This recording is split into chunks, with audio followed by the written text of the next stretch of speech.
اپنا بنا لیجئے، سایہ عافیت میں بسا لیجئے۔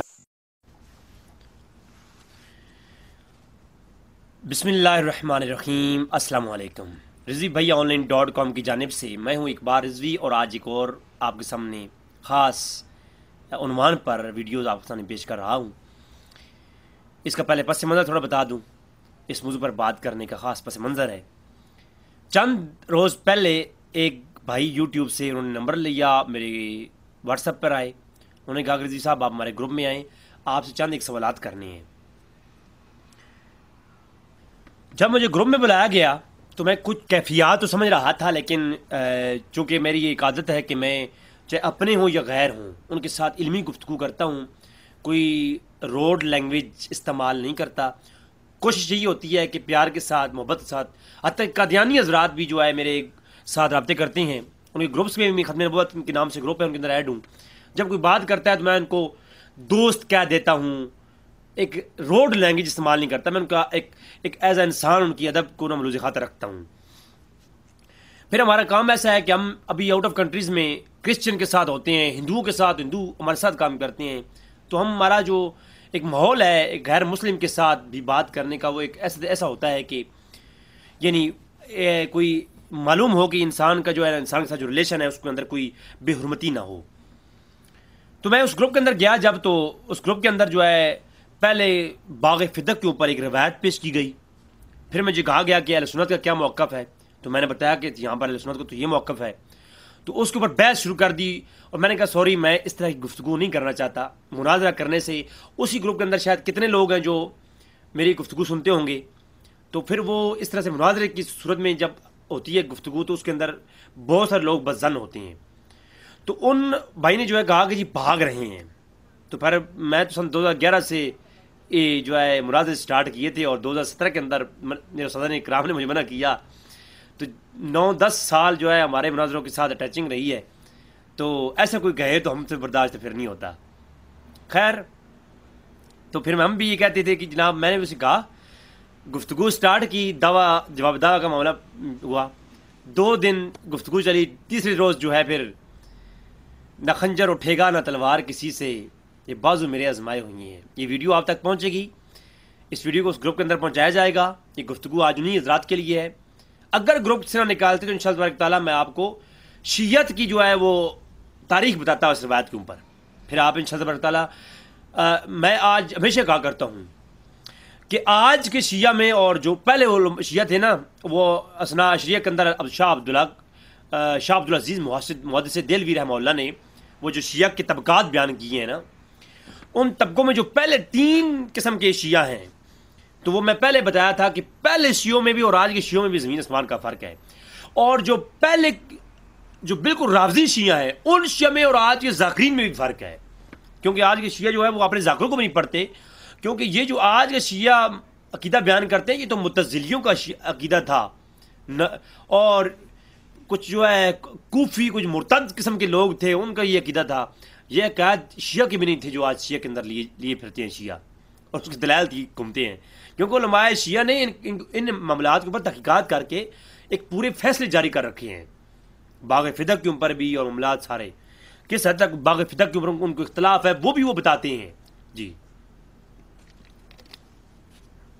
خیر، گفتگو تو ہونی تھی کچھ دن، پھر وہ انہوں نے اپنا وہ نظام دکھایا، اور پھر وہ مجھے ریموو کر دیا۔ پھر مجھے دوست بتا رہے تھے کہ اس گروپ کے اندر کوئی تبصرے ہوتے رہے ہیں، لیکن وہ میں ہمیشہ کہا کرتا ہوں عادتیں نسلوں کا پتہ دیتی ہیں، کسی کے ماتھے پہ کچھ لکھا نہیں ہوتا۔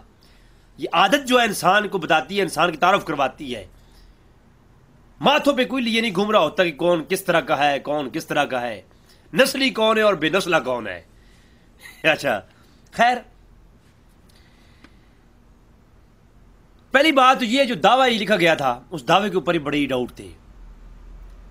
اگر یہ دعویٰ جو لکھا گیا کہ اما فاطمہ کو رسول اللہ نے ہبہ کر دیا تھا تو پھر شیعہ کا ایک پوری عمارت گر جاتی ہے کہ اما فاطمہ گئیں اور جا کر کے وراثت طلب کی، جب ہبہ حیات کے ساتھ تعلق رکھتی ہے، ہبہ کا کسی چیز کا ہبہ ہونا ہبہ حیات کو چاہتا ہے جو قبضے سے تعام ہو جاتا ہے اور میراث موت کو چاہتی ہے. اگر سیدہ کو باغ فدق ہبہ ہو گیا تھا تو پھر وراثت کی تو جو ہے ایک سوال ہی نہیں اٹھتا. سب سے پہلی جہالت ان کے اوپر دعوے کے اوپر یہ تھی. چلیں خیر میں خاموش ہو گیا چونکہ ماحول اس طرح کا کریٹ ہو گیا تھا، تو میں نے کہا چلے تھوڑا جانے دیں، دیکھتے ہیں کہاں تک یہ گاڑی چلتی ہے. خیر پھر جناب وہ روایت پیش کی گئی کہ روایت جو پیش کی گئی وہ مسند ابی یعلا سے پیش کی گئی. اب یہاں پر ایک چیز سوچنے اور سمجھنے کی ہے، جو پہلے بتا دوں، جو اس بھائی کو سمجھاتی ہوں کہ ایک دن لگا، ایک دن کے بعد بھی وہ اس چیز کو سمجھ نہیں پائے. اور شیعہ حضرات کے لیے بھی اور سنی علماء اور طلاب علم کے لیے بھی بتا دوں، علماء حضرات اہل سنت کے میری تائید فرمائیں گے، میری رہنمائی فرمائیں گے. علماء کی جوتیاں اٹھا کر ہی سب کچھ بیان کرتا ہوں. یاد رکھیں کہ اہل سنت کی جمہور حدیث کی کتابیں کوئی بھی آپ اٹھا لو، مسلم شریف، ترمذی، ابن ماجہ، ساری کتب کے اندر جو راوی ہیں وہ جمہور ایسے راوی ہیں جو کہ شیعہ ہیں. اور شیعہ جو ہوتے ہیں ان کی 4 کیٹیگریاں تحفہ اثنا عشریہ کے اندر عبدالعزیز محدث دہلوی نے بیان کر دی ہیں. تو عرض یہ ہے، تحفہ اثنا عشریہ کے اندر ایک پورا چیپٹر قائم کیے اور ان کے اوپر شیعہ کے مختلف بیان کیے، طبقات بیان کیے. پھر کس کس شیعہ کی روایت قابل حجت ہوتی ہے اور کس کی نہیں ہوتی اس کے اوپر کلام ہے، تحفہ اثنا عشریہ کے اندر بھی اور محدثین کے یہاں بھی. اب آپ صحیح بخاری مسلم اٹھا لو، عبید اللہ بن موسیٰ کا نام آتا ہے، عدی بن ثابت کا نام آتا ہے، علی بن حیدر کا نام آتا ہے، اور علی بن ہاشم برید کا نام آتا ہے، نفل بن رکین کا نام آتا ہے، یا فضیل بن مرزوق کا نام آتا ہے. اسی طرح فطر بن حلیفیہ کا نام آتا ہے، مالک بن اسماعیل کا نام آتا ہے. آپ گنتے جائیں، عطیہ اوفی کا نام آتا ہے، اسی طرح فضیل کا نام آتا ہے، اسماعیل بن ابن ابان کا نام آتا ہے، ابان بن سوالب کا نام آتا ہے، جریر بن حمید کا نام آتا ہے. یعنی آپ الغرض بڑھتے جائیں، 50 کے قریب ایسے راوی آپ کو صحیحین سے مل جائیں گے جو شیعہ ہے. محدثین نے لکھا ہے اور ان کی روایتیں بھی صحیح ہیں. اب اس چیز کو سمجھنے کی ضرورت ہے. یہ تو ہمارے اہل سنت کی ایک آپ سمجھ لیں کہ اعتدال پسندی ہے. اہل سنت المحدثین کی جو ہے نا ایک کمال ہے کہ انہوں نے غیروں کی روایت کو بھی لیا ہے اور غیر راویوں سے بھی روایتیں لی ہیں اور غیروں کی جو اچھی صفت ہے اس کو بیان کیا ہے. یہ تو اہل سنت کا خوبصورت شعار ہے اور حق ہونے کی دلیل ہے. کیا اہل سنت تو غیروں کی روایتوں کو بھی لیا. اگر کوئی غیر عقیدہ رکھنے والا شخص تھا، اس روایت کرنے میں سچا تھا، تو اس کی اس صفت کو ظاہر نہیں کیا. انہوں نے کہا کہ جی اگر راوی مذہباً شیعہ ہے، اس کی شیعت میں کوئی جو ہے وہ ایسی چیز نہیں پائی، رافضیت نہیں پائی جاتی، تو پھر اس کی روایت بھی قابل حجت ہے. یہ تو اہل سنت کی ایک، حالانکہ شیعوں نے کبھی ایسا نہیں کیا. شیعوں نے سنیوں کی روایتیں کبھی نہیں لیں، کیونکہ شیعوں کا اتنا بڑا دل کہاں کہ وہ سنیوں کی روایتیں لیں. ایسا نہیں ہے. اور یہ اصول ہے. پھر جب یہ روایتیں شیعوں سے لیں، محدثین نے اس کے اوپر ایک اصول رکھا کہ ایسا نہ ہو کہ بعد میں پھر کوئی کہتا پھرے. تو پھر انہوں نے کہا جو شیعہ ہو راوی ہو، میں آگے دلائل بھی دوں گا، میں اس پر آپ کو بیسک بتا رہا ہوں. شیعہ راوی ہو چاہے وہ صحیح بخاری میں ہی روایت کیوں نہ ہو، شیعہ راوی جب روایت کرے اپنے شیعہ مسلک کی تائید میں، تو پھر اس کی روایت قابل حجت نہیں ہوگی. اور پھر وہ راوی جو خطابیہ ہو، شیعہ ہو لیکن خطابیہ ہو، یا غالی شیعہ ہو، یا ایسا شیعہ ہو جو کہ باغ فدق کے موضوع پر خلفائے راشدین کے لیے اپنے دل میں کہیں بغض رکھتا ہو، یا ایسا کہیں عقیدہ رکھتا ہو کہ خلفائے راشدین نے مولا علی سے کوئی ظلم کیا ہے، تو ایسے رافضی شیعہ کی روایت قابل حجت نہیں ہے. یہ میں آپ کو پہلے تمہیداً گفتگو بتا رہا ہوں. اب یہاں تک یہ بات سمجھ آ گئی. میں نے آپ کو پہلے بتا چکا کہ بے شمار قسم کے ایسے راوی ہیں جو کہ شیعہ ہیں. اب کل آپ کو کوئی یہ کہہ سکتا ہے، آپ یہ آگے سے بعض میں نے مناظروں میں دیکھا کہ وہ لوگ ہمارے اہل سنت جو راوی ہیں، مناظر ہیں، وہ پیش کرتے ہیں دیکھو جی وہ راوی تو شیعہ ہے، اور آگے سے آپ کو اٹھا کر پیش کر دیں گے جناب کتابیں شیعہ حضرات کہ شیعوں کی جو روایتیں ہیں وہ قابل حجت ہوتی ہیں. تو پھر آپ کیا کریں گے؟ تو پھر آپ کو میں یہ بیسک اصول کتابوں سے دکھاؤں گا کہ جو شیعہ راوی ہو اس کی کون سی روایت قابل حجت ہے اور کون سی رد ہے، اس کے اوپر اصول بھی انشاءاللہ تبارک تعالیٰ پیش کروں گا. اب یہاں پر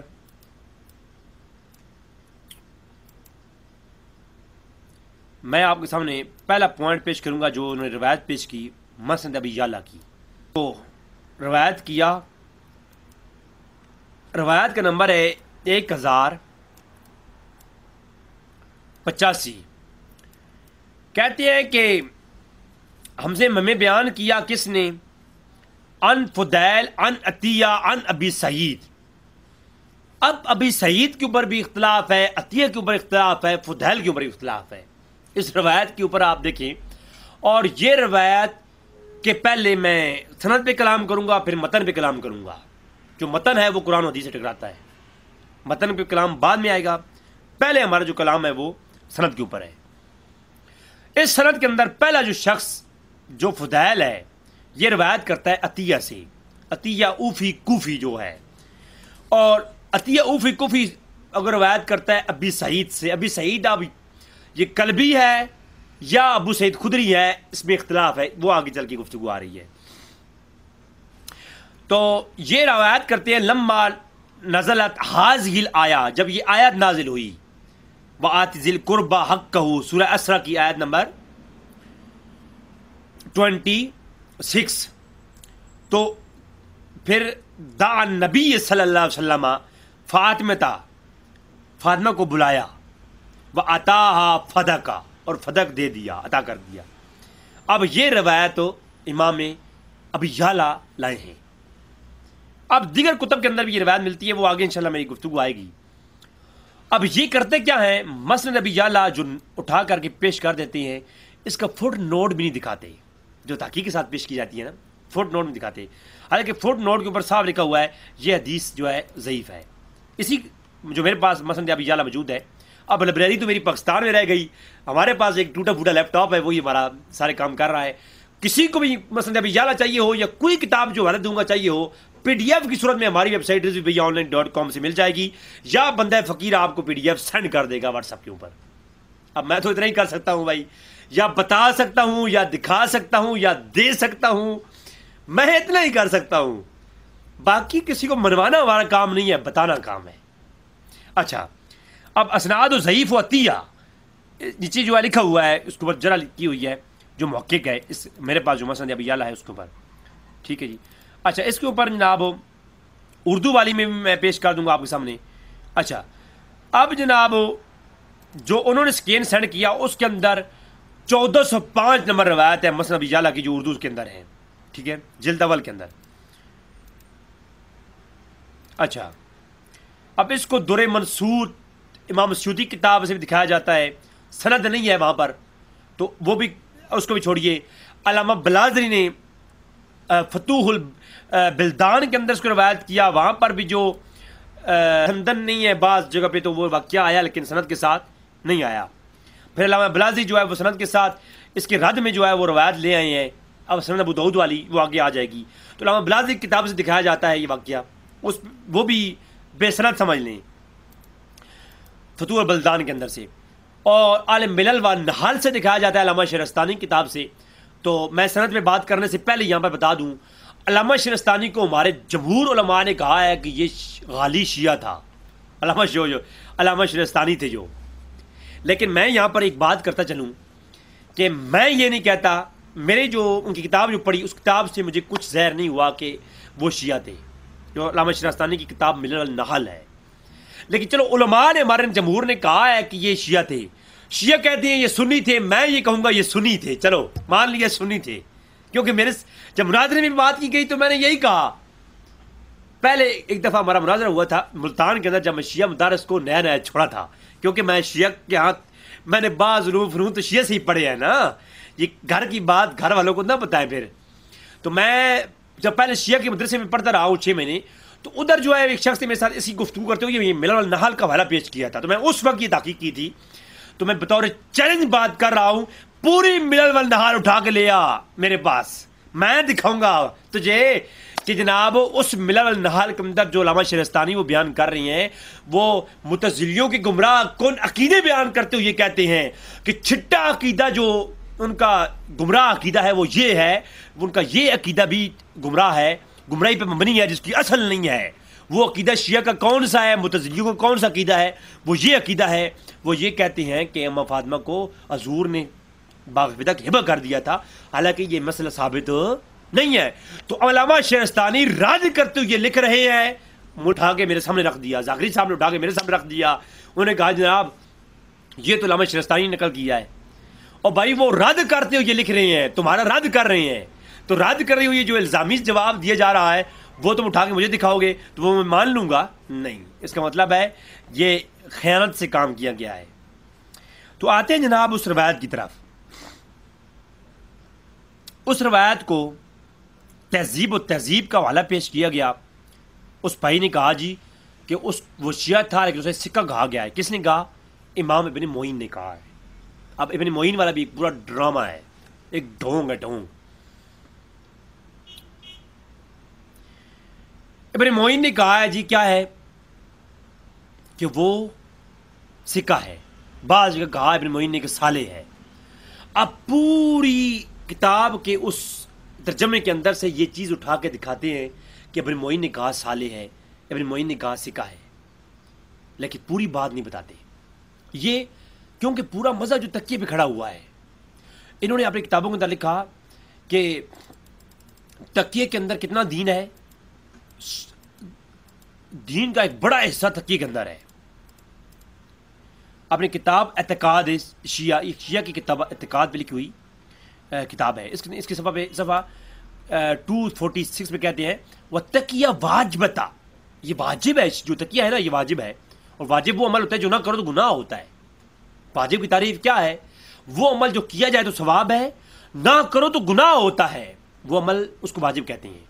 جو لا يجوز رافعها الى ان يخرج القائم، جب امام قائم جو ہے وہ چھپا وہ غائب امام ہے، جو جب تک وہ زہر نہیں ہوگا اس وقت تک تقیہ کرنا واجب ہے. اس لیے یہ دین کے اندر ایک پورا کیا ہے، ہمارے ائمہ کا جو دین تھا وہ کیا تھا؟ وہ ائمہ کا دین اور اللہ کے رسول کا دین نعوذ باللہ من ذالک وہ تقیہ پر مبنی تھا. نعوذ باللہ من ذالک. یہ میں حوالہ لگا دوں گا، اس پہ کلام میرا یہ موضوع نہیں ہے میرا. اچھا تو کہتے کیا ہے کہ جناب وہ تقیہ کیا نا، تقیہ وہ ہوتا ہے کہ اصل بات وہ چھپا کر کے اندر سے اپنے عقائد کو گول مول کر کے برابر کر کے نا چونا لگانا، مسالہ لگانا، سیمنٹ لگا کر کے برابر کر دینا. اندر نظر آئے کہ اندر بڑھائی کی گئی ہے، اندر بڑھائی نہیں ہوتی. یہ پورا مذہب تقیہ پہ کھڑا ہے. میں شیعہ کے بارے میں اعتدال پسندی سے کام لیتا ہوں. ان کو میں کافر نہیں کہتا تھا، ان کو بھائی کہتا ہوں جو شیعہ عوام ہے. علماء پہ سے اختلاف کرتا ہوں، کتنے محبت والے لہجہ استعمال کرتا ہوں، لیکن میرے ساتھ جب ایسا کریں گے تو پھر میں وہ محبت کا جو لہجہ ہے وہ میرا کسی وجوہات کی بنیاد پر ہے کہ میں انتشار نہ پھیلے، اس بنیاد پر میری اعتدال پسندی ہے. ورنہ شیعہ کے بارے میں میرا وہی عقیدہ جو اکابرین علماء نے لکھا ہے، اور وہ ثابت بھی ہو جائیں گا انشاءاللہ. تھوڑا وقت مجھے دیں، ثابت کروں گا انشاءاللہ. جی اب انشاءاللہ ثابت کروں گا. تو در منصور اور دیگر کتابوں سے حوالہ جات دی جاتے ہیں تو وہ تو بسند ہیں. اب سند جو دکھائی جاتی ہے وہ کدھر سے؟ مسند ابی یعلا سے. اب تہذیب و تہذیب کے اندر امام ابن حجر کیا لکھتے ہیں؟ امام ابن حجر لکھتے ہیں کہ ثم قال بلغنی ان عطیہ کان یاتی قلبی. تو کہتے ہیں جی جو عطیہ ہے اس کی جو بلاغت ہے، یہ جو بیان کرتا ہے، جو یہ روایت کرتا ہے قلبی سے. میں انشاءاللہ یہ قلبی اور ابو سعید خدری والا معاملہ جو ہے شیعہ کتب سے آگے حل کروں گا چل کے. تو کہتے ہیں جی یہ کیا تھا، یہ اس پہ اختلاف ہے کہ یہ قلبی سے کرتا تھا یا ابو سعید سے کرتا تھا. فیقول قال ابو سعید، اس نے اکثر یہی کہا ہے کہ میں نے ابو سعید سے روایت کیا ہے. تو اس کے بارے میں کہا کہ جی ابن معین نے کہا کہ یہ صالح ہے. ابن معین نے کیا کہا؟ صالح ہے. اب یہ آپ کو شیعہ دکھائیں گے جب ان سے مناظرہ آپ کریں گے، لیکن اس کا جواب میں آگے چل کے دیتا ہوں. ابن معین نے کہا صالح ہے.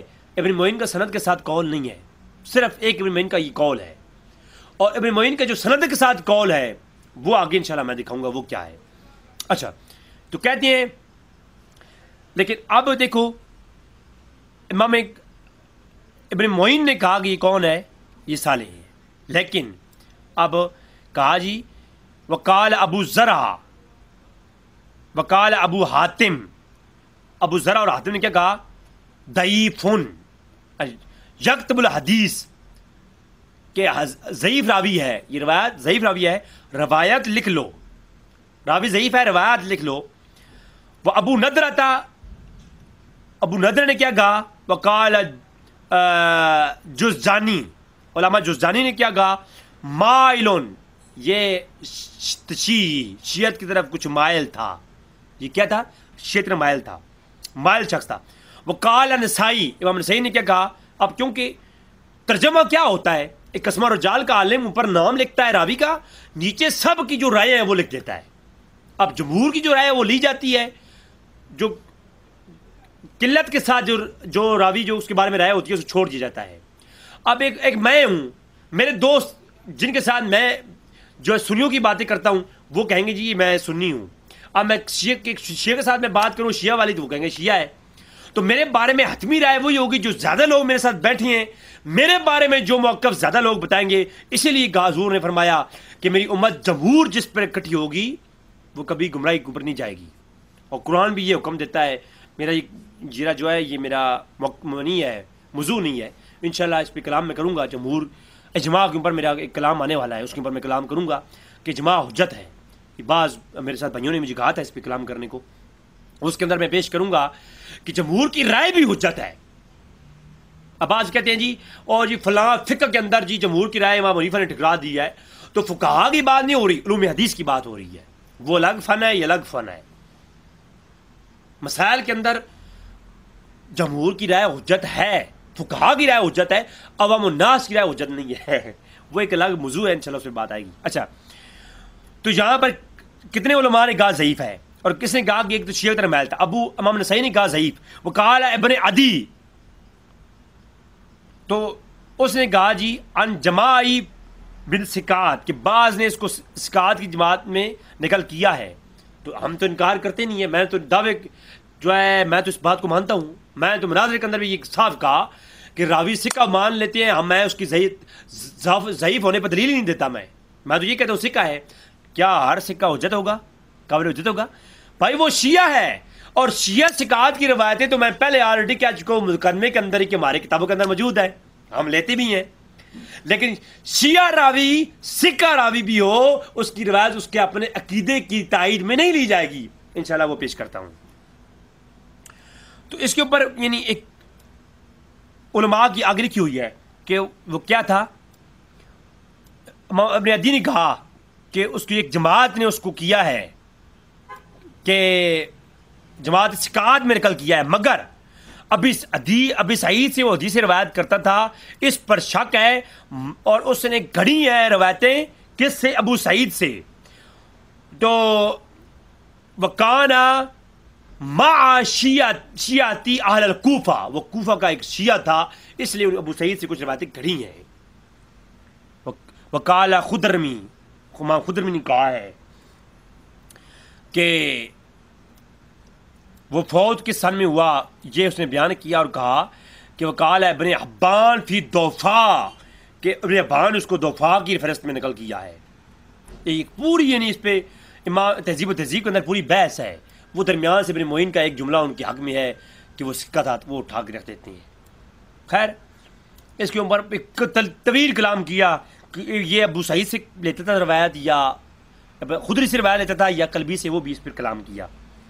خیر چلیں اب دیکھیں. قال ابو بکر بزار کانا فی تشیع، کہ اس کے اندر ایک شدید تشیع تھی، وہ شدید شیعہ تھا.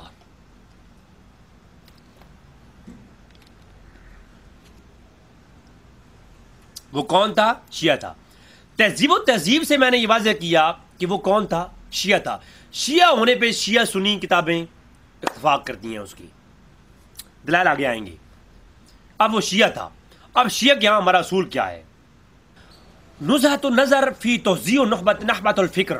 اب نخبۃ الفکر جو کی شرح ہے، جو نزہۃ النظر، اس کے اندر امام ابن حجر عسقلانی کیا اصول بیان کرتے ہیں؟ کہتے ہیں کہ جو روایت کرنے والا راوی، جس کا جو کوئی دعویٰ ہو، جو اس کی عقیدہ ہو، وہ اپنے عقائد کے بیان میں، اپنے دعوے کے بیان میں جو روایت کرے، وہ روایت قابل احتجاج نہیں ہوگی. اگر کوئی متزلی روایت کر رہا ہے راوی، اب یاد رکھیں اہل سنت کی کتابوں میں تو متزلیوں کی روایتیں بھی موجود ہیں، اب ان کے اوپر خارجیوں کی روایتیں موجود ہیں. اب خارجی جب اپنے عقیدے کے بارے میں روایت کرے گا، اس کی روایت قابل حجت نہیں ہوگی. اسی طرح شیعہ اپنے عقیدے کے بارے میں جب روایت کرے گا تو اس کی روایت قابل حجت نہیں ہوگی. یعنی کہا کہ نعم علی اکثر قول قبول غیر الداعی، اس کا وہ روایت قبول کی جائے گی جو اس کے دعوے کے غیر ہوگی. اور فرمایا الا ان یروی ما یکوی بدعۃ فیرد علی مذہب المختار، کہ جو راوی روایت کرے وہ بدعتی ہو اور وہ مذہب مختار کے اوپر روایت کرے، وہ رد کر دی جائے گی. یعنی جو راوی کا عقیدہ ہے اور جو اس کا مذہب ہے، تو اس کے عقیدے کے عین مطابق جو روایت کی جائے کرے گا، وہ اس کی روایت رد کر دی جائے گی، وہ صحیح نہیں ہوگی. اور وبی سرحان، اس کے اوپر تصریح ہے، کس نے کی؟ حافظ ابو الحساق ابراہیم و یعقوب و ابن ابو داؤد نسائی، جمہور نے اس کے اوپر اپنی جو ہے معرفت الرجال کے اندر بھی توسیع موجود ہے کہ علماء نے اس کے اوپر کہا ہے کہ یہی عقیدہ ہے، جو اہل بدعت ہیں یا شیعہ ہیں ان کی روایت قبول نہیں کی جاتی. میں تو عطیہ کو بدعتی مانتا ہوں، اور میں سے دلائل لو، میں دیتا ہوں دلائل. وہ بدعتی تھا، بدعتی اس لیے تھا کہ وہ شیعہ کے عقائد بیان کرتا تھا. جو شیعہ کے عقائد بیان کرے، شیعہ کے عقائد سارے بدعت پر مبنی ہے، تو وہ بدعتی تو ہے ہی ہے. اور جو شخص باغ فدق کا ہبہ ہونا بیان کر رہا ہے، یہ عقیدہ اہل سنت کا ہے یہ شیعہ کا ہے؟ یہ شیعہ کا ہے. اور شیعہ کا بھی ان شیعہ کا ہے جو چوتھے طبقے کی شیعہ ہیں، رافضی بھی ہیں، بدعاتی بھی ہیں، کیونکہ یہ عقیدہ ہی بدعت پر مبنی ہے. اگر اس عقیدے کو مانو گے تو صحیح قرآن کی آیت کریمہ جو نص موجود ہے قرآن میں، اس کے بھی خلاف ہے یہ روایت، اور یہ روایت صحیح روایتوں کی بھی خلاف ہے. جب یہ روایت صحیح روایتوں کے بھی خلاف ہے، سند صحیح کے ساتھ جو موجود ہیں، اور قرآن کی آیت کے صریح آیت کے حکم کے بھی خلاف ہے، تو یہ روایت کیا ہے؟ بدعت پہ مبنی ہے. اب جو بدعت پہ مبنی روایت ہے، اس کو جو روایت کر رہا ہے وہ بدعتی ہے. تو یہ راوی کون ہے؟ یہ بدعتی ہے. لہذا جناب یہ ابن حجر کے میں نے حوالہ دے دیا کہ کون یہ راوی بدعتی ہے. پھر اسی اصول کو شرح تقریب النووی کی جو شرح ہے تدریب الروی امام سیوطی کی، انہوں نے بھی یہاں پہ لکھا کہ اولو، پہلی شرط یہ ہے کہ راوی وہ کون سے راوی ہیں؟ بدعتی ہیں، شیعہ ہیں، جن کی روایتیں لکھی ہوئی ہیں اور قابل قبول ہوتی ہیں، اور کون کی رد کی جاتی ہیں. تو کیا لکھا ہے؟ اول قید الجماعہ قبول غیر الداعی بما اذا لم یروی ما یقوی البدعۃ، کہ جو بدعتی ہیں ان کی روایت قبول نہیں کی جائے گی جو ان کے اپنی دعوے پر دلالت ہوگی. پھر آگے تصریح کی، وہی قول پیش کیا اہل بدعت کا یا دیگر جو اسلام کے اندر فرقے ہیں، ان کے اپنے جو مسئلہ کی تائید میں روایت ہوگی وہ قابل حجت نہیں ہوگی. محدثین کا اصول ہے. پھر جناب آپ دیکھیں میزان الاعتدال فی نقد الرجال، علامہ ذہبی کی کتاب کو اٹھا کر دیکھیں. اب آپ دیکھتے جائیں جمہور اہل سنت اور اسماء الرجال کے علماء کا عقیدہ کیا ہے اور وہ اس راوی کے بارے میں رائے کیا رکھتی ہیں. اب آپ دیکھیں کہ کہتے ہیں جی عطیہ بن سعد العوفی کوفی، تابعی، ضعیف ہے. اور ان ابن عباس، ابن عباس سے روایت کرتا ہے، ابن سعید سے روایت کرتا ہے، ابن عمر سے سماع ہے وغیرہ وغیرہ. اور کہا قال ابو حاتم یکتب الحدیث، اس کی روایت لکھ لو، کہیں شواہد کے طور پر کام آ جائے گی، یاد رکھو۔ اب کوئی یہ بھی کہہ سکتا ہے پھر محدثین نے یہ کیوں کہا یکتب الحدیث ہو؟ جو یہ سوال کرے وہ سمجھ لو کہ وہ پرلے درجے کا علوم حدیث سے ناواقف ہے، کیونکہ ضعیف روایت شواہد کے اعتبار سے جو ہے وہ تائیدن جو ہے لی جاتی ہے، اور تائید میں روایت کب ہوتی ہے؟ جب کسی صحیح سند کے ساتھ روایت موجود ہے، اس موقف کے اوپر مزید آپ تائید طور پر یہ روایت پیش کر سکتے ہیں۔ لیکن ایک روایت شاذ ہے، ایک ایسی روایت جس کے مقابلے میں بھی کئی صحیح روایتیں ہیں، قرآن کی آیتیں ہیں، اس روایت کی تائید میں نہیں آئے گی، یا وہ اس کی تائید میں بھی کوئی روایت اور نہیں ہے۔ مسئلے کی بات تو یہ ہے، ہم افہام کو ہبہ کر دینے والی روایتوں پر تائید میں کون سی روایت ہے سند آپ پیش کریں؟ ہاں، تاریخی کتب سے اٹھائیں گے تو میں پہلے وہ دکھا چکا کہ کتابوں میں موجود ہے، سند نہیں ہے۔ جب سند نہیں ہے تو آپ مجھے امام سیوطی کی کتاب سے اٹھا کر کے نہیں دکھا سکتے در منصور سے، جی میں نہیں مانوں گا، کیونکہ میں آپ کو پہلے بتا چکا ہوں اہل سنت کی کتابوں میں سند کا ہونا اور سند صحیح کا ہونا روایت کے لیے حجت ہوتا ہے، کتابوں میں بار بار آ جانا حجت نہیں ہوتا۔ اور میں صدقے جاؤں کہہ رہے تھے کہ جناب تواتر ثابت ہے کہ اہل سنت کی کتابوں میں موجود ہے۔ اچھا، میں یہ کہتا ہوں اگر 1000 کتابوں میں روایت موجود ہو تو تواتر پھر بھی ثابت نہیں ہوتا، اس بیچارے کو تواتر کی تعریف بھی نہیں آتی۔ وہ یہ شیعہ لوگ یہ سمجھتے ہیں سنی کتابوں میں 50-60 کتابوں میں ایک روایت آ جائے تو وہ تواتر ثابت ہو جاتا ہے۔ تواتر اس طرح ثابت نہیں ہوتا، تواتر کی یہ تعریف ہے ہی نہیں۔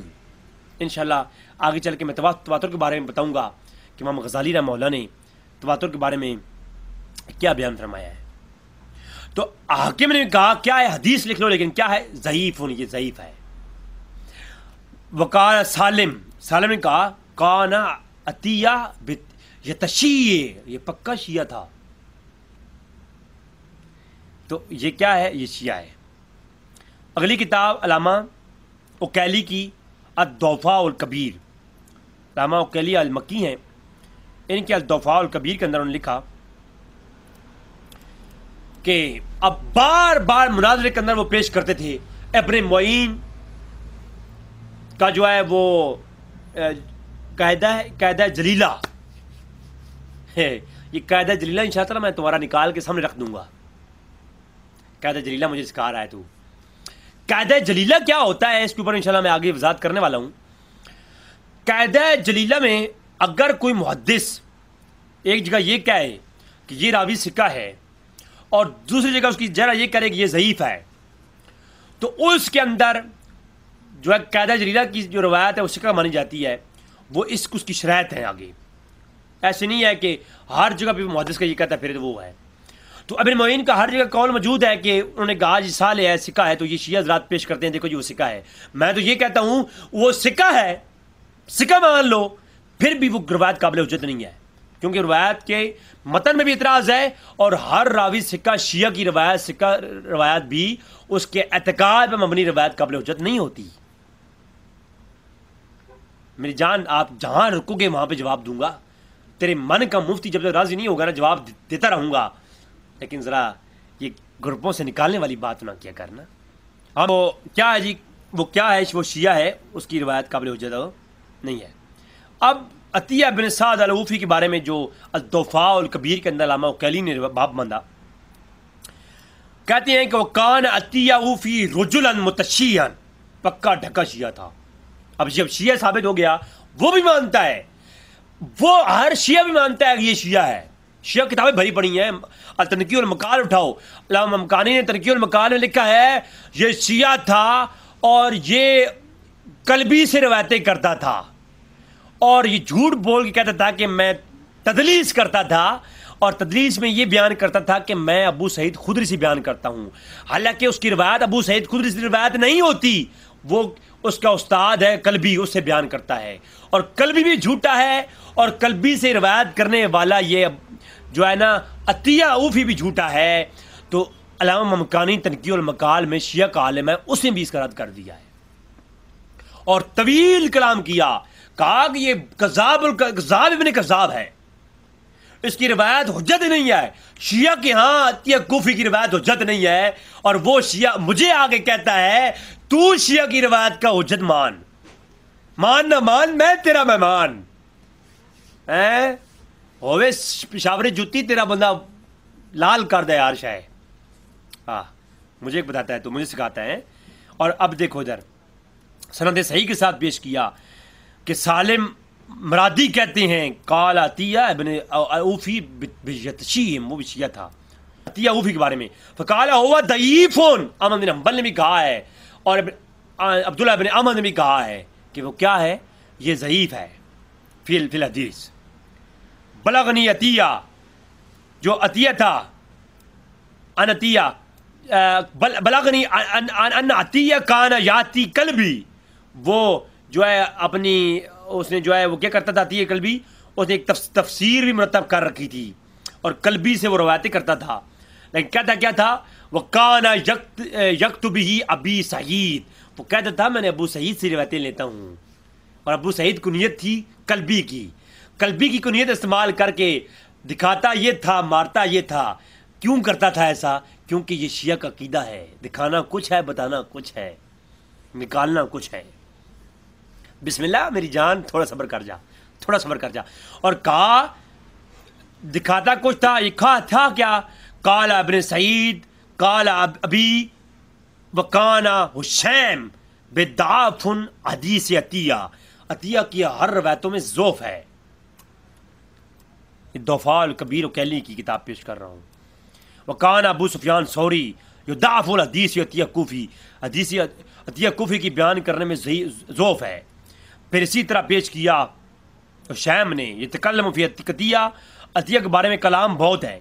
اور پھر جعفر بن احمد نے بیان کیا ادریس سے، محمد ادریس سے، اور محمد ادریس بیان کرتے ہیں ولید بن ابی جار سے، انہوں نے بیان کیا یحییٰ بن معین سے. اب یحییٰ بن معین کا سند صحیح کے ساتھ قول پیش کر رہا ہوں. وقال ابن معین کانا عطیہ اوفی ضعیفن، روایت وہ پیش کر رہا تھا کہ ابن معین نے صالح اور کیا کہا ہے، ابن معین نے کہا یہ صالح ہے، ابن معین نے کہا یہ سکہ ہے. میں تو سکہ مان کر بھی کہتا ہوں تو اسے روایت کو صحیح ثابت نہیں کر سکتا. قیامت تک چیلنج ہے میرا، ہر شیعہ کو چیلنج ہے. میں یہ مان لوں گا، میں تو مقدمہ یہ دائر کروں گا، میں اس کو سکہ مان لوں گا، میں شیعہ مان لوں گا، میں سکہ مان لوں گا، پھر بھی وہ جو ہے وہ شیعہ کی روایت صحیح ثابت نہیں کر سکتے کسی اصول کے اوپر بھی. شیعہ اور سنیوں کے یہاں یہ اصول ہے کہ بد عقیدہ کی روایت اس کے عقیدے کے مطابق روایت قبول نہیں ہے، بدعتی کی روایت قبول نہیں ہے. اور ابن معین کا قول آ گیا، ابن معین نے بھی کہہ دیا، ابن معین نے بھی ساتھ چھوڑ دیا، ابن معین بھی آپ کا ساتھ چھوڑ گیا. ابن معین کی نے کہہ دیا وہ ضعیف ہے سند صحیح کے ساتھ. تو ابن معین کا جو ہے یہ وہ شیعہ مدلسن، یہ شیعہ بھی تھا مدلس بھی تھا. یہ انشاءاللہ آگے وہ روایت میں پیش کرتا ہوں. شیعہ بھی تھا اور یہ مدلس بھی تھا. حالانکہ مدلس کے اوپر میں کلام نہیں کروں گا، میں مدلس کا میرا دعوی نہیں ہے، لیکن میں علماء نے اس کے اوپر یہ بھی لکھا ہے مدلس کون ہوتا ہے، جو کچھ کو چھپا کر کے اپنے استاد کا نام چھپائے اور دادا استاد کا نام لے. جو اپنے استاد کا نام صاحب اسے مدلس کہتے ہیں، اسی لیے انہوں نے قلبی کا نام چھپایا. ابو سعید خدری سے روایت کیا جی. تو یہ جناب کون تھا، یہ ضعیف تھا. اب فتح باری کے اندر صاف لفظ میں لکھا ہوا ہے، بڑا کلام ہے، لمبے کلام کے بعد اسی روایت کے اوپر کلام کرنے کے بعد اس روایت کا رد کیا امام ابن حجر نے. ابن حجر نے ہر کتاب کے اندر اس کے اوپر کلام کیا ہے. تو فتح باری شرح بخاری کے اندر صاف کہا کہ ہوا عطیہ ضعیف. پھر فتح باری کے اندر دارالقطنی کا قول ہے، محمد دارالقطنی کہا کہ جو طریق عطیہ سے روایت آئے وہ کبھی صحیح نہیں ہوگی، وہ ضعیف ہوگی. مزید بھی اقوال لائے ہیں، میں اختصار کے ساتھ قول پیش کر رہا ہوں. پھر جو ہے جناب الکامل فی الضعفاء کے اندر علامہ ابن عدی جرجانی رحمہ اللہ نے کیا کہا. ابن عدی الجرجانی کہتے ہیں کہ ابن عطیہ الکوفی اوفی ضعیف بس یکتب الحدیث، حدیث لکھ لو، ٹھیک ہے. نیچے لکھا کہ انہوں نے بھی یہ لکھ دیا. اور یہ کس نے کہا؟ ابن معین کا قول نکل کیا ہے الضعفاء کبیر کے اندر علامہ ابن عدی نے. الکامل فی الضعفاء اور رجال کے اندر ابن عدی کہتی ہیں ابن معین کا قول سند صحیح کے ساتھ نقل کیا کہ وہ کون ہے؟ ضعیف ہے جناب۔ جب ضعیف ہے، ضعیف راوی کی روایتیں قبول ہی نہیں ہے۔ اب کوئی یہ کہے جی سکہ ہم لکھا ہے، اگر کوئی سکہ یار کو سنیو یہ ضعیف ہے، لیکن اگر کوئی شیعہ کہے سکہ ہے تم فوراً کہو سکہ مان لیتے ہیں آ جاؤ، پھر بھی وہ جیت نہیں پائے گا، کیونکہ یہ شیعہ جھوٹ بولتے ہیں، ٹھیک ہے۔ پھر کتاب ہے ابن حجر اسقلانی کی ایک اور، تعریف و اہل التقدیس مراتب موصوفین بالتدلیس، تدلیس کے عنوان پر لکھتا رہا ہے ابن حجر کی تدلیس کے بارے میں تعارف ہے، مدلسین کا تعارف ہے۔ ایک طبقات المدلسین ہے ان کی کتاب، ایک یہ ہے، ٹھیک ہے۔ اس کے اندر کیا لکھتے ہیں؟ تابی عطیہ بن سعد الوفی کوفی معروف ضعیف، یہ کون ہے؟ یہ ضعیف ہے، مشہور بھی ہے بے تدلیس، تدلیس کے اندر مشہور ہے، ٹھیک ہے۔ پھر ابن معین کا جو قول ہے، یہ تہذیب و تہذیب سے جو پیش کرتی ہیں، یہ پورا قول پیش کر چکا کہ انہوں نے کہا ابن معین کہا صالح ہے، تو ساتھ میں یہ لکھ دیا حدیث نہ لو، کہیں لکھ دیا سکہ ہے تو لکھ دیا یہ شدید شیعت میں مبتلا تھا۔ اس کا مطلب کیا ہے کہ جو علماء امام ابن معین ہے وہ اصول علوم حدیث جانتے تھے، انہیں معلوم تھا کہ جب یہ لکھ دوں گا محدثین سمجھ جائیں گے، روایت لکھ تو لینی ہے، شیعہ کے تائید میں روایت قبول نہیں کرنی، ساتھ میں یہ واضح لکھ دیا۔ اور جو ہے حاتم نے صاف کہا کہ اس کے احتجاج، اس کی روایت سے احتجاج نہ کرو، تو دیگر وہ تہذیب و تہذیب کا حوالہ میں لگا چکا ہوں آلریڈی۔ پھر جناب تہذیب الکمال علامہ مزی کیا کہتے ہیں؟ کہتے ہیں امام مسلم نے کہا ہے کہ عطیہ اوفی ہوا ضعیف، مسلم نے کیا کہا؟ امام مسلم نے روایتیں نہیں عطیہ کوفی سے، اور ساتھ یہ بھی کہہ دیا اب جو ہے یہ کیا ہے؟ ضعیف ہے، روایت لی بھی ہے۔ کیوں روایت لی ہے؟ یہی تو میں پہلے بتا چکا کہ شیعہ کی روایت ہم لیتے ہیں اہل سنت والجماعت، لیکن جو اس کے عقیدے کے مطابق ہو وہ روایت نہیں ہے، اور پھر اس کے عقیدے کے مطابق ایسی روایت جو قرآن و حدیث سے ٹکرا جائے تو وہ بدعت پہ مبنی ہے، تو لہٰذا بدعتی کی روایت قابل اجت نہیں ہے۔ آگے چل کے انشاءاللہ اصول بھی بیان کروں گا۔ تو کیا ہے جناب، حشیم نے کہا ہے، یہ تہذیب الکمال کے اندر حشیم کا قول بھی ہے کہ یہ ضعیف ہے، اور امام مسلم کا قول بھی آ گیا، اور آگے مزید بھی قول لکھتے رہے ہیں، اور یہاں پر ابن معین کا قول ہے کہ وہ کیا ہے؟ صالح ہے، ٹھیک ہے۔ ابن معین کا اتنا قول لکھا ہوا ہے کہ وہ کیا ہے؟ صالح ہے۔ آگے اوپر والی بات، شیعہ جو بھی سکین شیعہ آپ کو پیش کرے گا نا، اسی سکین کو آپ پورا پڑھ لو۔ یہ جتنے بھی سکین وہ مجھے پیش کر رہا تھا مناظر کے اندر، اسی کے اندر سارے موجود تھے یہ باتیں۔ اچھا، یہاں پر یہ بھی موجود ہے کہ اس نے جو ہے امام احمد بن حنبل نے کہا، وقال سفیان ثوری، امام سفیان ثوری نے جو ہے بیان کیا امام حنبل نے، احمد بن حنبل کہتے ہیں مجھے سفیان ثوری نے بیان کیا کہ حشیم کہتے تھے یہ عطیہ کوفی چھوٹا موٹا ضعیف نہیں، یدعفان الحدیث، ایک ہوتا ہے ضعیف الحدیث، ایک ہوتا ہے یدعفان حدیث، بڑی بڑی حدیثیں کرنے والا ایک بڑا ضعیفوں کا باب تھا جناب، یہ ہے جناب۔ پھر اسی کو اب دیکھیں نا، جو اسماء و رجال کی کتابیں ہیں شیعہ کی، اب شیعہ کی اسماء و رجال کی کتابوں کے شروع میں لکھا ہوا ہے شیعہ اسماء و رجال کا مطلب کیا ہے؟ مطلب یہ ہے کہ شیعہ کے نزدیک جو سکہ ہیں اور شیعہ کے نزدیک جو شیعہ کے علماء ہیں، اب شیعہ کی جتنے بھی اسماء و رجال کی کتابیں اٹھا کر دیکھو، کسی سنی کو انہوں نے صحیح نہیں کہا، سکہ نہیں کہا، کسی سنی کو انہوں نے اصحاب باقر یا اصحاب صادق امام جعفر کے اصحاب میں شامل نہیں کیا۔ جب شیعہ کے اسماء و رجال میں یہ لفظ آ جائے کہ ھذا رجل اصحاب امام باقر، یہ جو رجل ہے یہ امام باقر کے اصحاب میں سے ہے، اس کا مطلب یہ ہوتا ہے کہ شیعہ کے نزدیک وہ راوی سکہ ہے، کیونکہ میں نے پہلے سلیم بن قیس العمری بات کرتے ہوئے بتایا تھا کہ انہوں نے ایک اصول ہے شیعہ کا، المستدرکات اسماء و رجال کتاب شیعہ کے اس کے اندر موجود ہے کہ اصول ہے یہ کہ جو سماع کرے امام باقر سے، امام صادق سے، وہ ثقہ راوی ہوتا ہے، ان کے جو اصحاب میں سے ہو۔ تو انہوں نے یہاں پر لکھا، یہ میرے پاس کتاب ہے، تنقیح و مقال کا حوالہ میں دے چکا پہلے، یہ المعجم الرجال الحدیث ہے، شیعہ کے ہاں معتبر کتاب ہے جناب اسم الرجال کی۔ انہوں نے لکھا عطیہ الوفی، یہ کیا تھا؟ برکی فی اصحاب عدت البرکی فی اصحاب الباقر، امام باقر کے اصحاب میں سے ہے۔ اور یہ پھر امام باقر کے اصحاب کی جو کیٹیگریاں ہیں نا، وہ انشاءاللہ ان کے الگ الگ ہے، وہ آگے آلریڈی میں پہلے 1 گھنٹے کا کلپ اپلوڈ کیا تھا ابان بن ابی عیاش کی ضعیف ہونے پر، تو اس کے اندر میں نے بیان کر دیے تھے، بس اتنا ہی کافی ہے۔ اب اس میں جو ایک فضیل نام کا شخص ہے وہ بھی شیعہ ہے، رجال المعجم الرجال حدیث، اس میں لکھا ہوا ہے کہ وہ امام صادق کے اصحاب میں سے تھا، اور خلاصۃ الاقوال کے اندر لکھا ہوا ہے کہ وہ کون تھا، وہ شیعہ تھا، عالم تھا، اور دیگر علماء نے بھی اس کے اوپر کلام کیا ہے کہ وہ فضال کون ہے، فضیل شیعہ راوی ہے، ٹھیک ہے۔ پھر تہذیب الکمال کے اندر علامہ مزی کہتے ہیں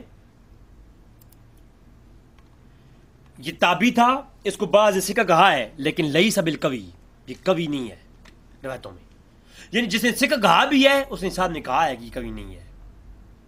تو آپ کو کوئی دکھا سکتا ہے ثقہ ہے، تو ساتھ لکھا ہوا ہے قوی نہیں ہے۔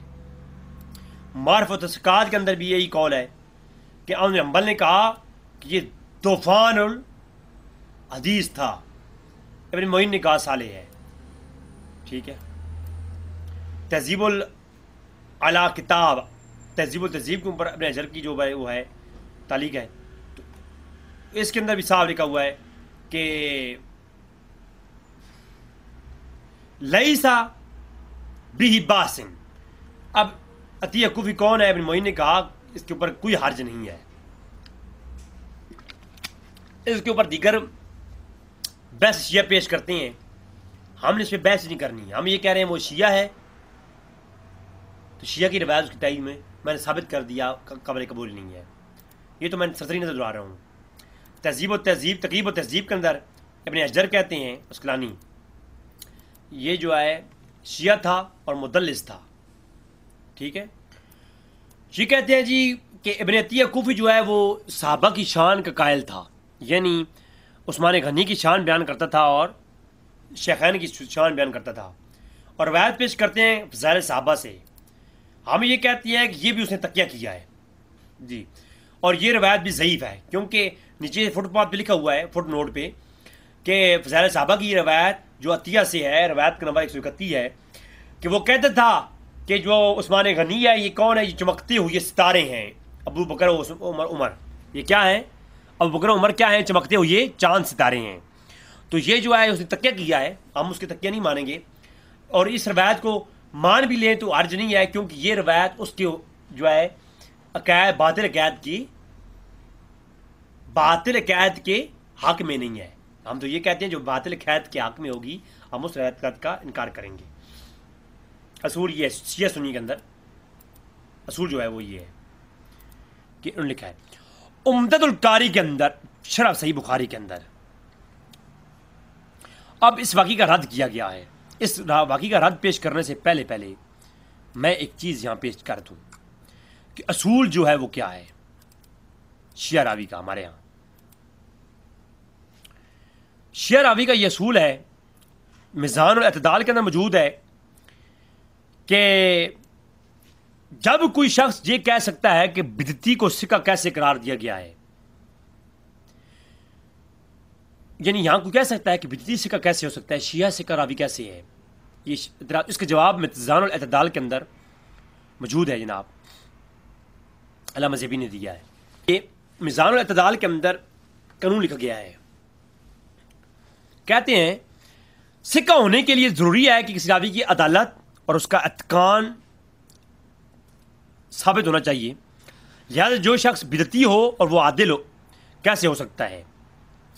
اس کا جواب یہ ہے، یعنی ایک سوال ہے کہ جو بندہ روایت میں عدالت رکھتا ہے تو وہ متقی بھی ہوگا، تو ایک بدعتی شخص سکہ کیسے ہو سکتا ہے، یعنی شیعہ شخص جو ہے سکہ کیسے ہو سکتا ہے؟ تو یہاں پر اس نے پھر جواب دیا میزان الاعتدال کے اندر، کہتے ہیں بدعت کی دو قسمیں ہیں. ایک بدعت ہے جسے ہم تشیع میں غلو اختیار کرنا، یا ایسا تشیع جس میں غلو اور تحریف نہ ہو. دو قسم کی ہیں. ایک ہے بدعت یعنی مکفرہ، ایسی بدعت جو شیعت میں غلو راوی کر رہا ہو، تشیع زیادہ پائی جائے، تو اس شیعہ کی راوی کی جو روایت ہے وہ نہیں لی جائے گی. اور بعض ایسی ہے جس میں شیعہ غلو نہ کریں. مثلا بہت سے تابعین اور تبع تابعین ہیں جن میں یہ شیعہ پائی جاتی ہے، حالانکہ وہ دیندار تھے، پرہیزگار تھے، سچے تھے، لہذا ان لوگوں کی روایت کو محض اس وجہ سے مسترد کر دیا جائے تو بہت سی روایت رخصت ہو جائیں گی. یہ بڑا نقصان ہے. یعنی میزان الاعتدال کے اندر اصول پیش کیا گیا کہ جو بہت غلو والے شیعہ ہوں ان کی روایت رد کی جائیں گی. نارمل شیعہ کی تابعین کی جو تبع تابعین میں شیعت پائی جاتی تھی ان کی روایت مسترد نہیں کی جائیں گی. ٹھیک ہے. اور اس کے اوپر پھر آگے کلام کیا ہے، جس کی بدعت غلو تک پہنچی ہو اس راوی کی روایت قابل رجوع نہیں ہوگی. یہ اصول دیا. اور اسی اصول کو شیعہ علماء مقیاس ہدایہ کے اندر فی علم الدرایا اس کے اندر لکھتے ہیں کہ وَكَذَلِكَ نقل الاجماع علی التصحیح ما یصح عن ابان بن عثمان ان ما کون فتیحا فهذا کلی الخارج ان تعریف و صحیح ذکر و ذکر الوا. کہا کہ جو روایتیں کرنے والا کوئی خارجی ہو یا ہمارے کسی عقیدے کے خلاف ہو وہ ذکر کرے، تو جو راوی اپنے اعتقاد کے اوپر، راوی کون ہو؟ جو ہے وہ غیر ہو اور اپنے اعتقاد کے اوپر روایت کرے تو اس کی روایت ہو نہیں لی جائے گی. ٹھیک ہے. نیچے انہوں نے اپنے بہت سارے بیان کیے کن کن جو ہے وہ لوگ ہیں جو اپنے حق میں روایت کرتے ہیں ان کی راوی روایت قبول ہو نہیں ہوتی. وہی روایت جہاں پر انہوں نے بیان کی ہے. یہاں امان بن عثمان کے بارے میں بات کرتے ہوئے یہ کرتے ہیں. پھر بہار الانوار علامہ مجلسی، ملا باقر مجلسی کون واقف نہیں ہے، اس نے بھی یہ کہا کہ جب کوئی راوی روایت کرے بعض الروایات تلک الاخبار فی الواقفیت ولا یتقبل روایتهم فیہا بوافق مذہبہم. جو ہے راوی واقفیہ اپنے مذہب کے اوپر روایت کرے ولا تقبلا، اس کی روایت قبول نہیں ہے، روایتہم فیہا یوافق بمذاہبہم، اس کے مذہب کے موافق جو روایت ہوگی وہ قبول نہیں ہے. شیعہ کے یہاں بھی روایتوں میں یہ اصول، میں اسی لیے کہہ رہا ہوں آج کے شیعہ نہیں ہے، یہ کچھ اور ہی نئی کوئی جو ہے نسل ہے، کوئی موتا کی نکلی ہوئی. اچھا میں کیا کہہ رہا تھا؟ میں نے کچھ نہیں کہا، آپ نے سنا تو کچھ نہیں. اچھا تو یہ لہٰذا یہ جو آج کے شیعہ ہیں یہ اپنے علماء کو بھی نہیں پڑھا انہوں نے، تو یہ اصول دونوں طرف ایک ہی جیسا ہے. ٹھیک ہے. پھر اختصار العلوم الحدیث یہ رسالہ سے پڑھایا جاتا ہے، میں نے بعض مدارس کے اندر دیکھا اس کو، اس کے اندر بھی یہ بات موجود ہے کہ جناب ابن کثیر نے کہا ہے کہ امام شافعی نے کہا کہ میں روافظ میں سے خطابیہ کے سوا بدعیوں کی گواہی قبول کرتا ہوں، کیونکہ یہ خطابیہ اپنے حامیوں کے لیے جھوٹی گواہیاں دینا جائز سمجھتے ہیں. تو یہ بات حق ہے. جب شیعہ اپنے خطابی شیعہ کون ہوتا ہے؟ جو اپنے عقیدے پر من گھڑت عقائد کے اوپر دلائل دے. تو یہ جو باغ فتح کا مسئلہ ہے یہ شیعہ کا من گھڑت ہے نا، اس کے اوپر جب دلائل دے رہا ہے تو وہ سنیوں کیا حجت نہیں ہوگا. تو یہ خطابی شیعہ ہے. ٹھیک ہے. تو خطابی شیعہ وہ بن گیا نا. خطابی شیعہ کون ہے؟ جو اپنے یہ گمراہ کن اعتقاد کا دفاع کرتا ہے. تو امام شافعی اور میں کوئی فرق نہیں کرتے تھے اس میں، اس کے اوپر بھی یہ آگے. اور رعایا فی علم الدرایا علامہ العاملی کی کتاب ہے، شیعہ عالم ہے. اب شیعہ عالم نے کہا باب قائم کیا فی شروط القبول اور رد فیہ مسائل التمانیہ، یعنی رد الثمانی. پاکستان میں ثمانی پڑھتے ہیں یہ سا کو، اور عرب کے اندر تو تمانی پڑھتے ہیں. اچھا تو کہتے ہیں وہ شرطیں جو قبول اور رد کے معاملے میں روایت کے بارے میں ہوتی ہیں تو یہ یہاں پر میں یہ بحث کرتے ہیں. تو اس باب کے اندر صفحہ 181 بھی شروع کرتے ہیں, صفحہ 188 بھی جاتے ہیں. کہتے ہیں لا یعتبر فتقبلوا روایا جمیع الفرق المسلمین وان كانوا اهل البدعة اقوال احدها انه لا يقبل روایا متبین متعلقا فی فسقہ, کہ جو کہتے ہیں جی جو فاسق ہوتا ہے اس کی روایت بالکل اس طرح اس بارے میں نہیں کی جائے گی جو مسلمانوں میں جو ہے وہ اہل بدعت ہیں, اور اہل بدعت میں جو فاسق ہیں ان کی روایت لا تقبل نہیں کی جائے گی. پھر آگے کہتی ہیں احدها وثانی وثلاث, یعنی واحد اثنین ثلاثہ, جو ثلاثہ اصول پیش کرتے ہیں, اصول ثلاثہ, اس میں کہتے ہیں ان کان داعی لمذہبہ لم یقبل, جو شخص اپنے مذہب کے اوپر روایت بیان کرے وہ اپنے ہم سے غیر ہو, یعنی شیعہ نہ ہو, شیعہ سے غیر ہو, وہ اپنے مذہب کے اوپر روایت بیان کرے, وہ راوی بھی شیعہ نہ ہو تو غیر مذہب کا ہو, تو جب غیر دعوے دار اپنے مذہب کے اوپر روایت بیان کرے لم یقبل, اس کی روایت قبول نہیں ہے. لان عالم نے جرح و تعدیل کے معاملے میں نا کھوٹے سکیوں کو سامنے لا دیا ہے, کھوٹے سکے چلائے ہیں اس شخص نے.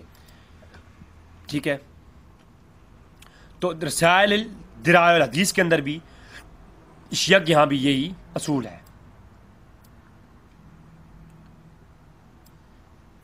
تو درائع الحدیث رسالہ فی درائع الحدیث شیعہ کے ہاں اس کے اندر بھی ساری یہی گفتگو موجود ہے. تو میں مختصر اس کی اختصار کرتا ہوں. خلاصۃ الاقوال علامہ ہلی, اچھا علامہ ہلی کیا کہتے ہیں جناب, یہ شیعہ کا عالم ہے جی, کبھی اپنی طرف سرچ مارو نا.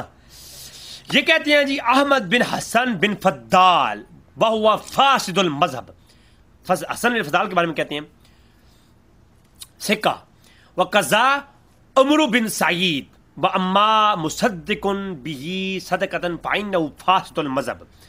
اب دو راویوں کے نام لے کر انہوں نے کہا کہ فاسد المذہب ہیں, سکہ بھی ہیں, لیکن فتحی لکنا سکل عالم, لیکن یاد رکھو اس کی روایتیں عالم سکہ کی روایتیں اس کے مذہب فاسد کے حق میں قبول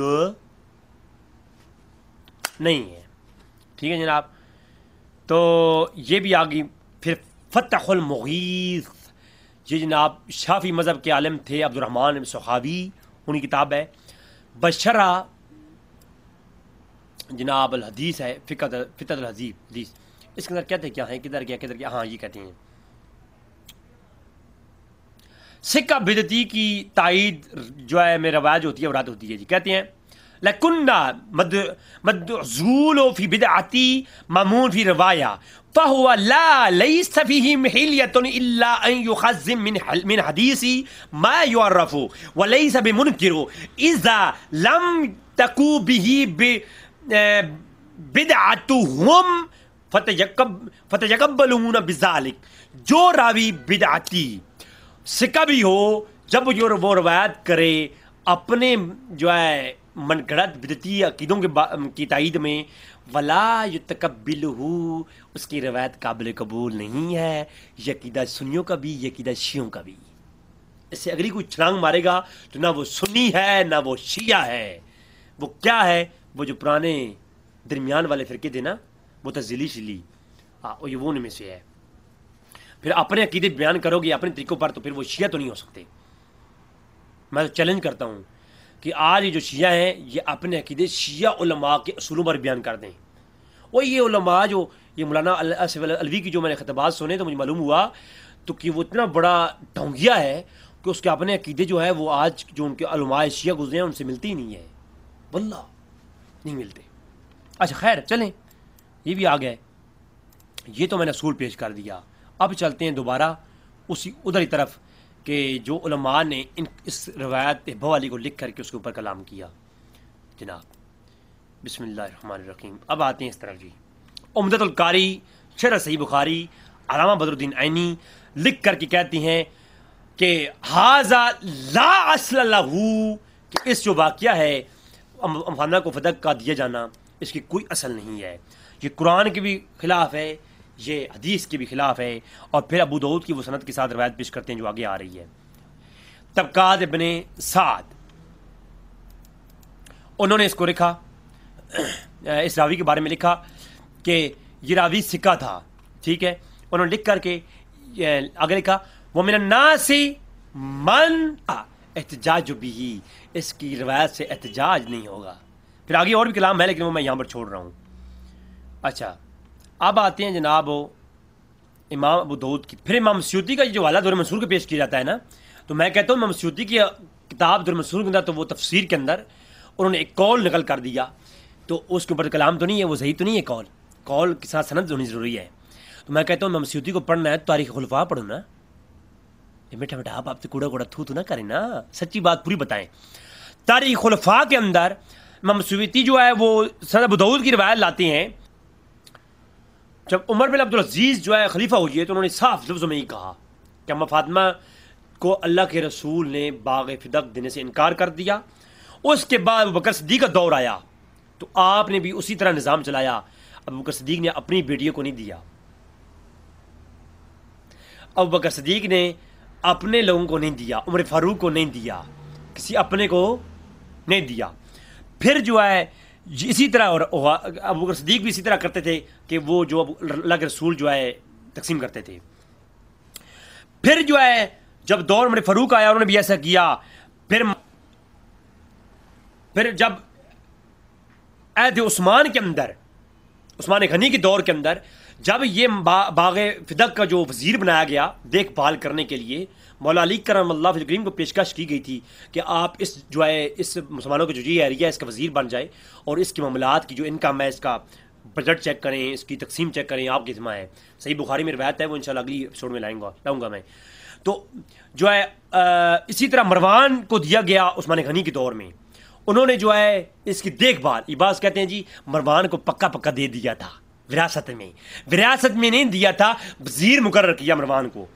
تو مروان نے جو ہے اپنی جب آپ ان کی ملکیت میں آیا تو انہوں نے کیا کیا،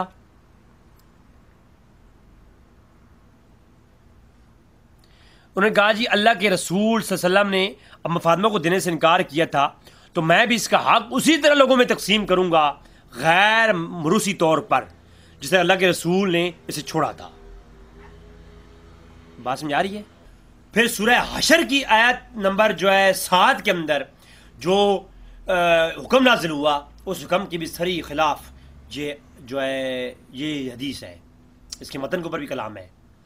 پہلے سند کے اوپر میں کلام کر چکا، اور متن کے اوپر آپ دیکھیں تو جو ما افا اللہ ہو، جو افا اللہ کی طرف سے وہ مال ملا اللہ کے رسول کو، وہ کس کا ہے؟ اللہ کے رسول کا ہے، اللہ کا ہے، اللہ کے رسول کا ہے، اور وہ قربا کا ہے، جو اللہ کے رسول کے قرابت دار ہیں، حضرت عباس، صرف اما فاطمہ کا نہیں، اما فاطمہ سلام اللہ علیہ، اما حسن و حسین، جناب مولا علی کرم اللہ وجہ کریم، حضرت عباس اور ازواج مطہرات تمام کا ہے، اور صرف ان کا بھی نہیں، وہ یتامہ یتیموں کا بھی ہے، وہ مساکین مسکینوں کا بھی ہے، مسکینوں کا بھی ہے، وہ ابن سبیل و مسافروں کا بھی ہے۔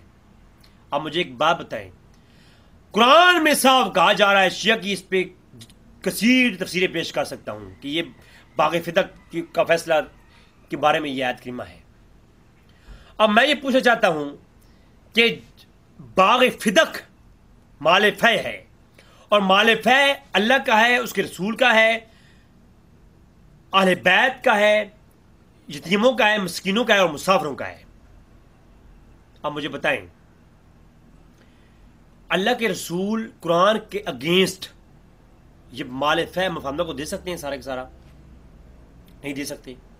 تو آیات کی صریح آیات کے خلاف وہ آیت ہے، وہ اس حدیث ہے، تو متن کے اوپر بھی اختلاف۔ اور اللہ کے رسول مال فے یا ابو بکر صدیق کیسے لے سکتے ہیں جب قرآن کہہ رہا ہے کہ وہ سب کا ہے؟ تو اللہ کے رسول قرآن کے اگینسٹ ایک فیصلہ سنا سکتے ہیں؟ تو درایتاً بھی یہ جو ہے اصول کے خلاف ہے۔ پھر سند ابو داؤد کے اندر تو اس کی واضح جو وضاحت آ گئی نا. پھر لسان اور میزان کے اندر اسی روایت کے اوپر کلام کرتے ہوئے کہتے ہیں وقال اسماعیل بن محمد بن صفار اور سمیعت ابا عینہ.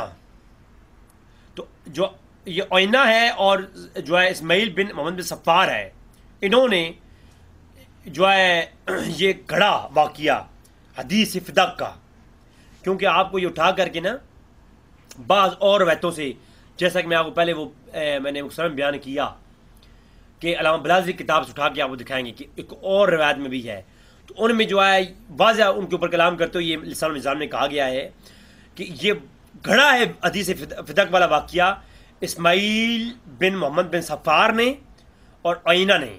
ٹھیک ہے، تو اس کے اوپر مزید بھی جو ہے کلام ہے. یہ کون تھے؟ وقال حاذ الکذاب، یہ دونوں کذاب تھے. سمیعت و حاکم نے جو ہے ان سے یہ سنا ہے کہ یہ کون تھے، انہوں نے بیان کیا حدیث فدق والا واقعہ، یہ کذاب تھی.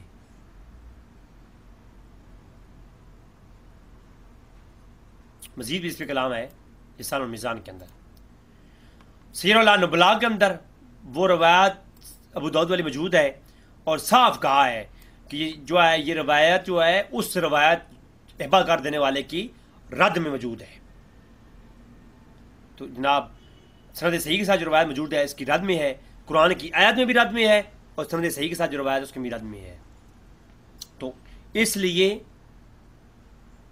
علامہ شہرستانی نقل کریں کہ کوئی بھی سنی راوی اس کو نقل کرے تو یہ روایت جو ہے متن کے لحاظ سے بھی مردود ہے، سند کے لحاظ سے بھی مردود ہے.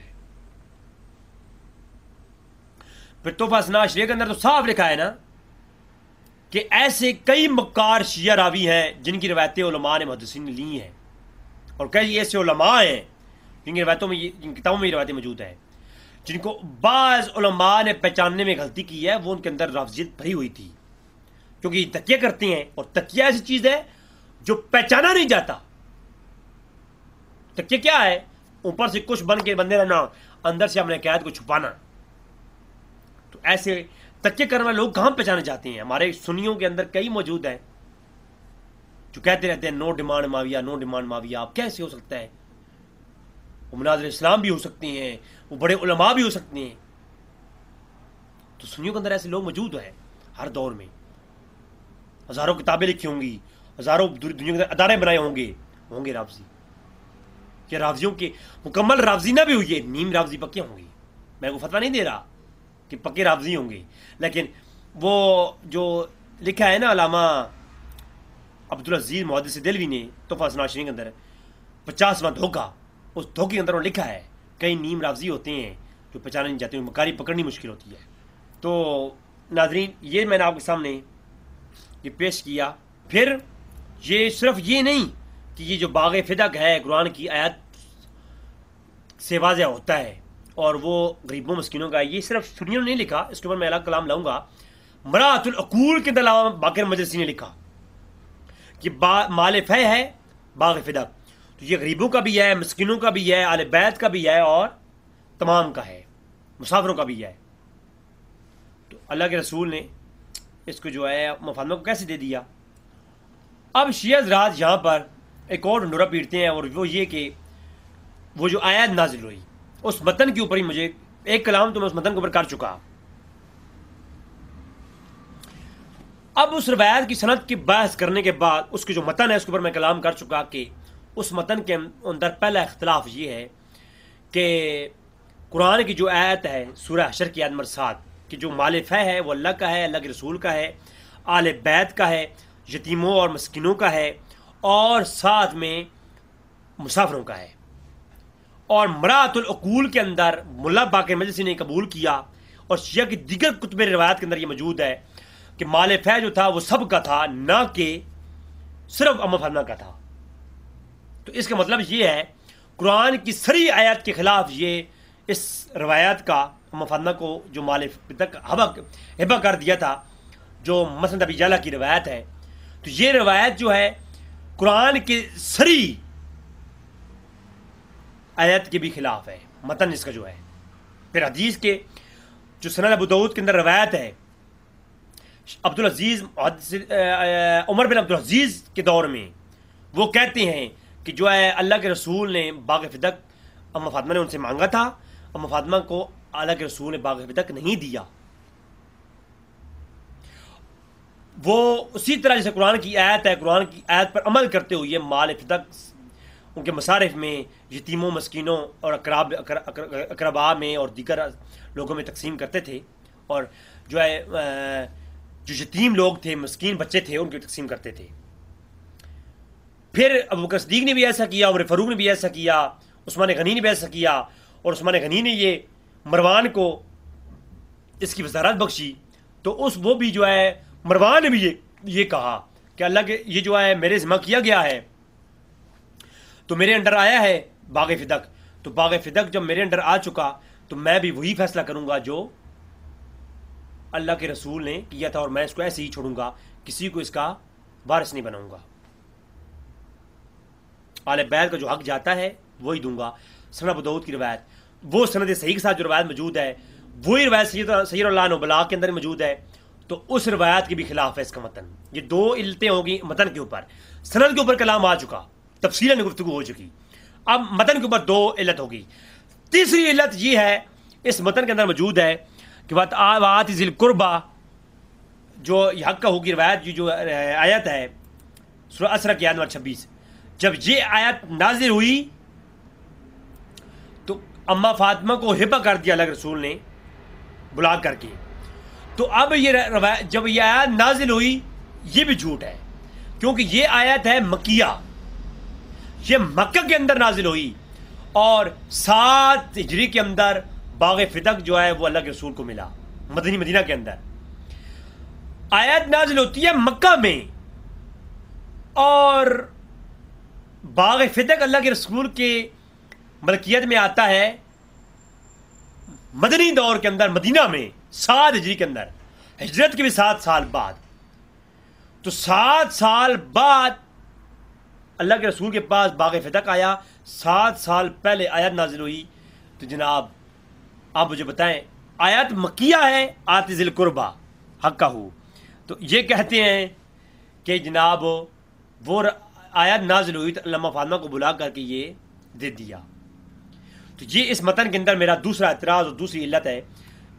جناب عبدالعزیز محدث دلوی نے اپنی اصطف حسنات شریف کے اندر لکھا کہ یہ روایت کون سی ہے، یہ جو ہے مکیہ ہے۔ یہ آیت کون سی ہے؟ یہ مکیہ آیت ہے، مکہ کے اندر نازل ہوئی، مدنیہ یہ نہیں ہے۔ جمہور کا اسی پر رائے ہے، جمہور کی اسی پر رائے ہے۔ بعض تشیع رکھنے والے علماء نے اس کو کہا ہے کہ یہ مدنی ہے، حالانکہ یہ کیا ہے؟ مکیہ آیت ہے۔ میزان فی تفسیر القرآن، میزان علامہ حسین طباطبائی شیعہ کے یہاں بہت بڑے آیت اللہ گزرے ہیں جناب، انہوں نے اپنی تفسیر لکھی میزان فی تفسیر القرآن، اس کے اندر لفظوں میں صاف لفظوں میں انہوں نے لکھا وآت ذی القربیٰ حقہ۔ یہ جو آیت ہے یہ کیا ہے کہ ھذا الآیہ مکیہ فی سورہ المکیہ، یہ آیت المکیہ ہے اور سورت بھی مکیہ ہے۔ حافظ ابن کثیر تفسیر ابن کثیر میں لکھتے ہیں کہ ھذی الآیہ مکیہ، یہ آیت مکیہ ہے، اور اس جو روایت پیش کی جاتی ہے آت ذی القربیٰ حقہ، یہ آیت نازل ہوئی تو اما فاطمہ کو حضور نے بلا کے دے دیا۔ یہ آیت جھوٹی ہے، اس کی کوئی اصل نہیں ہے، اسناد اس کی جھوٹی ہیں، کیونکہ یہ آیت ہی مکیہ ہے۔ ابن کثیر نے تو واضح کر دیا نا اس کے اوپر۔ پھر تحریر التنویر، ٹھیک ہے، انہوں نے جناب علامہ عاشور نے اسی آیت کے بارے میں لکھا کہ وحی المکیہ عند الجمہور، جمہور کے نزدیک یہ آیت مکیہ ہے، اور یہ چند کا یہ قول ہے کہ چند آیتیں اس سورہ اسرا کے اندر ایسی ہیں جو مکیہ نہیں ہیں، ان میں جو ہے اولئک الذین یبغون ایک یہ آیت ہے، اور ولا تقربوا زنا ایک یہ آیت ہے، اور وقول آت ذی القربیٰ حقہ ایک یہ آیت ہے۔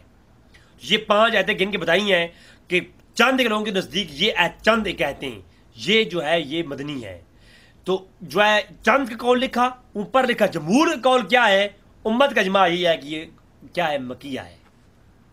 علامہ عاشور کے بھی یہ تفسیر کے اندر آ گیا، تفسیر روح المانی، اس کے اندر صاف لکھا ہوا ہے کہ یہ جو آیت، یہ سورہ بنی اسرائیل ہے، کیا ہے، یہ مکیہ ہے۔ تو جناب یہ میں نے ثابت کر دیا کہ یہ تو آیت بھی مکیہ ہے، یہ جھوٹ بھی واضح ہو گیا۔